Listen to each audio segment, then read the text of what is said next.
Hey guys, welcome back. We are at the end of chapter 2 today, and we're still dealing with disloyalty.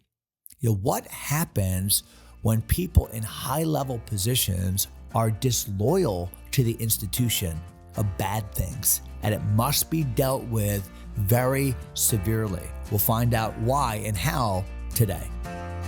Welcome to Everyday Truth with Kurt Skelly. We believe the Bible is true and relevant to everyone, everywhere, every day. If today's conversation is a help to you, take a moment to leave a review or share it with a friend. Thanks for listening. Now, let's join Kurt for today's episode. Okay, friends, I'm back here in the studio, and we are talking about this guy by the name of Benaiah. Oh, what a guy. Solomon has been using this mighty man who's going to be his new kind of hitman and military man to take care of business in Jerusalem. Why? Because Solomon is a young man and his kingdom is just starting, and he's dealing with these, I don't want to say the word rivals, but these people that have been disloyal to his dad, and really by extension have been disloyal to him. And unless he shores up what's happening politically within the city, his entire reign is going to be jeopardized and compromised. So we've dealt with Abiathar, which, by the way, I did a fact check on that. So I need to apologize. I think I mentioned in the podcast a time or two ago that Solomon had him executed. He did not. He just had him banished. So I'm sorry about the misinformation. But Joab has been executed. And now we are to a third member of that, a third person at least that David had mentioned to Solomon as being potentially problematic because of disloyalty. And his story begins in verse 36. So if you would look at 1 Kings 2 and verse 36, the Bible says that the king sent and called for Shimei. So who is Shimei? Well, Shimei was a Benjamite, and he shows up in the Bible when David has been opposed by his own son Absalom. And Absalom has overtaken the city of Jerusalem. He has established a coup. David is fleeing for his life. It's one of the lowest moments in David's life. And as he is leaving the city, remember, Shimei is cursing him, throwing stones at him. Now that's a big thing. And maybe Shimei is emboldened by the fact that David looks weak and he's in mourning. Always beware of those people that kick you when you're down. And that's what Shimei was doing. And David had every right to deal with this in a civil authoritative way, to have him executed. But remember, David said, no, let him curse. I deserve this. This is part of God's chastisement. So even though David allowed Shimei to behave insolently in that occasion, doesn't mean that Shimei was right. And it's interesting because when David ultimately was vindicated and Absalom was defeated and David came back to the city, Shimei made a beeline for David to say, David, I'm sorry. Please have mercy on me. Don't kill me. He knew what he had done was wrong. And David said, okay, you're not going to die. I'm not going to deal with this way. Again, 2 times, David had every right as the king to deal with Shimei in that way, but he did not. He showed him mercy and then again showed him mercy. But here's the problem. The problem is Shimei has this heart of deception. He has this heart of disloyalty. And David knows this. So he has told Solomon last chapter, hey, beware of this guy, because somebody that has that kind of deceptive heart is somebody that would be willing to oppose me, the longstanding monarch, David, certainly is going to be in a position to take advantage of a new king like Solomon. So Solomon, watch out. And that's what's happening here in 1 Kings chapter 2. Solomon is watching out. And he puts Shimei on notice because it says he sent and called for Shimei and said to him, Build thee an house in Jerusalem, and dwell there, and go not forth thence any whither. So what Solomon decides to do is to keep his eye on Shimei. Shimei, listen, I'm on to you. I want you to relocate to the greater Jerusalem area where I can keep an eye on you. I can regulate your behavior and your actions and your travels, and just stay right here. In essence, you're under kind of house arrest in this city. Again, that's very kind and merciful. By all rights, Solomon could have just said, you've done this and you've done this, and therefore I'm doing this. But he's showing mercy first. He's giving Shimei some rope to hang himself. In fact, it says in verse 37, for it shall be, Solomon is speaking, that on the day that thou goest out and passest over the brook Kidron, so that would be the eastern border of Jerusalem, the Kidron Valley, the brook Kidron. On the other side would be the Garden of Gethsemane, the Mount of Olives. When you go over the brook Kidron, thou shalt know for certain that thou shalt surely die. Thy blood shall be upon thine own head. Well, listen, that's all I would need to know. If you told me I could never cross that road over there or I would die, I can promise you I would not cross that road. And no doubt that was Shimei's attitude as well. No doubt Shimei thought, I dodged a bullet a third time, and I will not leave Jerusalem. I'll build my house here. I'll live out my days under the mercy of Solomon. But it says in verse 38, Shimei said to the king, the saying is good.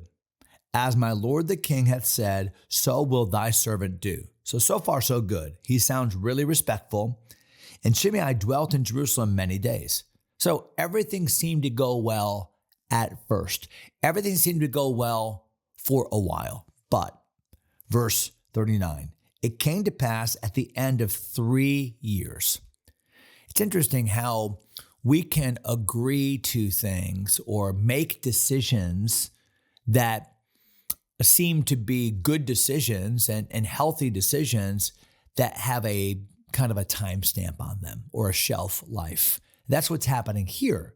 Shimei has agreed, it's in his best interest to do this, and for 3 years, he does it.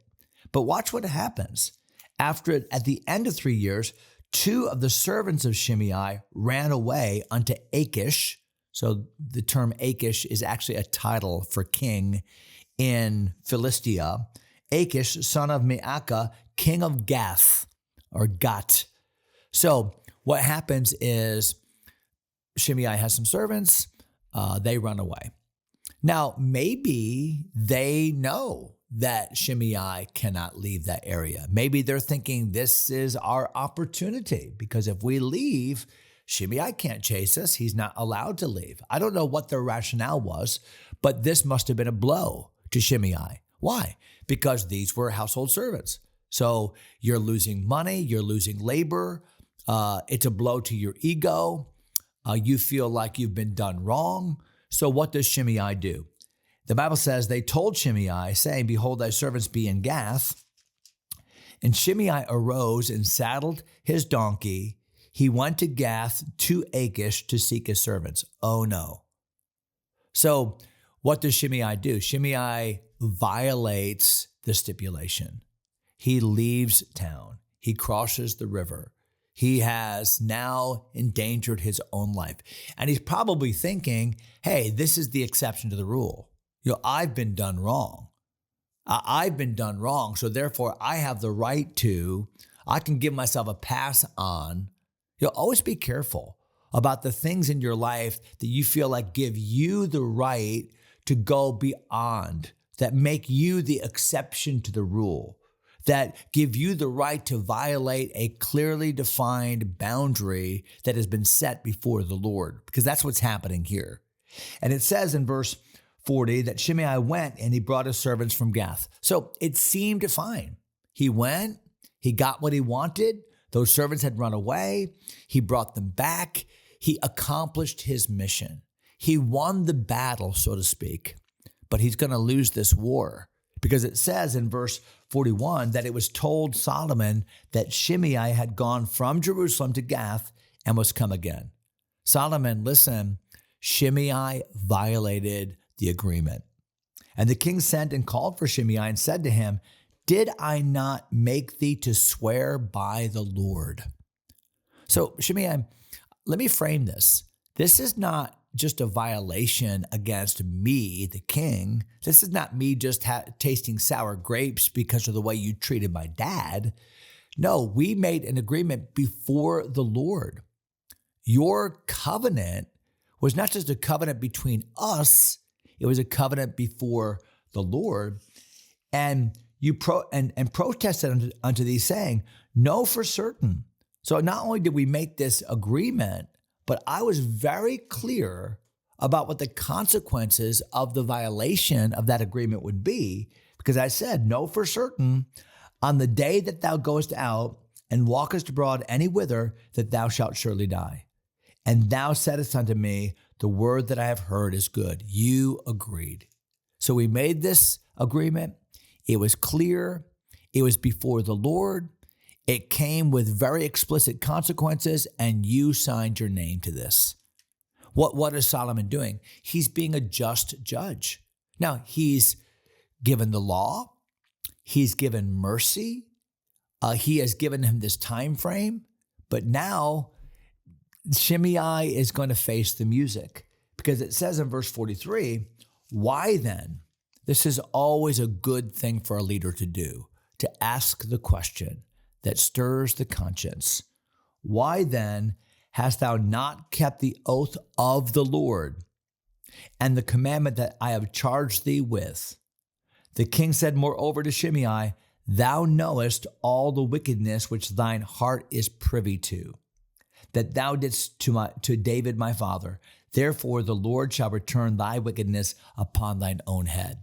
Now this is very interesting, because Solomon is going to have Shimei executed for violating an explicit law. But before that execution is carried out, what Solomon does is points to a bigger issue, or I should say maybe a deeper issue. And what is the deeper issue? The deeper issue is, Shimei, this whole situation is revealing something much deeper than this situation, and that is, you have a heart that has not changed. God knows all that's in your heart.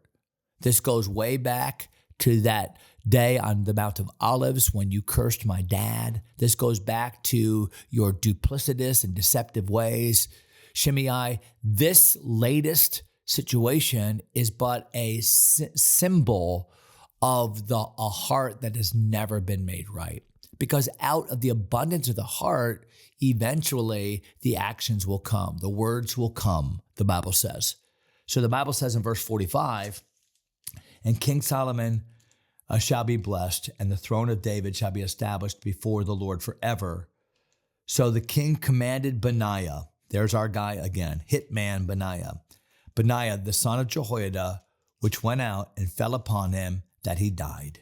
And the kingdom was established in the hand of Solomon. We see that several times now mentioned in chapter 2, and that is the kingdom is established when the king wisely deals with this kind of disloyalty. And that's so important in any institution, that disloyalty and deception not be allowed to have any quarter. And Abiathar was an example. Joab was an example. Shimei was an example. And of course, Adonijah himself was an example. And the establishment of the kingdom was a matter of rooting out the disloyalty and then establishing your kingdom on the truth of a relationship with God and the truth of his word. Now, we're going to see that in a more poignant way in chapter 3. But we're done for today, so we'll come back to that next episode. I hope you'll join us for that. Until then, God bless you, my friends.